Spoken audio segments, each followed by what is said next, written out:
Beaucoup de discours spirituels te vendent l'idée de sortir de ta zone de confort pour évoluer. Mais tout cela est encore une fausse rumeur. En réalité, la spiritualité ne te jette pas dans l'inconnu par obligation. Elle crée justement une zone de confort intérieur, un espace où ton esprit peut s'étendre sans se faire détruire par le stress ou la peur. La spiritualité authentique n'exige pas de souffrance inutile. Elle propose une zone de sécurité, pas un statut dans le vide aveugle. Le dépassement de soi n'est pas un rejet du confort, mais une expansion consciente à l'intérieur de ce confort.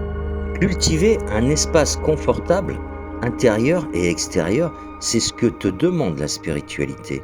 La zone de confort n'est pas un ennemi, c'est le socle sur lequel tu peux évoluer sans te détruire. La vraie leçon, ne pas confondre l'expansion de conscience et destruction du quotidien. Par contre, il y a des zones de confort qui ne sont pas des vraies zones de confort. Exemple, rester dans un job détesté juste pour un salaire minimal, ignorer ses besoins, etc. Ça, c'est pas une vraie zone de confort et la spiritualité te demande effectivement de regarder à cela. Rester dans une relation toxique par peur de se retrouver seul, ça aussi c'est une fausse zone de confort. Et bien sûr, il faut regarder aussi et essayer de changer les choses. Moralité, n'écoute pas ce faux message spirituel qui te demande de toujours sortir de ta zone de confort.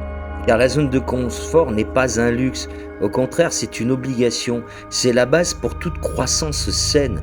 La vraie médiocrité, c'est accepter un espace limité par peur. Une vraie zone de confort te construit, te stabilise et te permet d'avancer. La fausse, celle qu'il faut combattre, te rassure juste assez pour que tu restes immobile.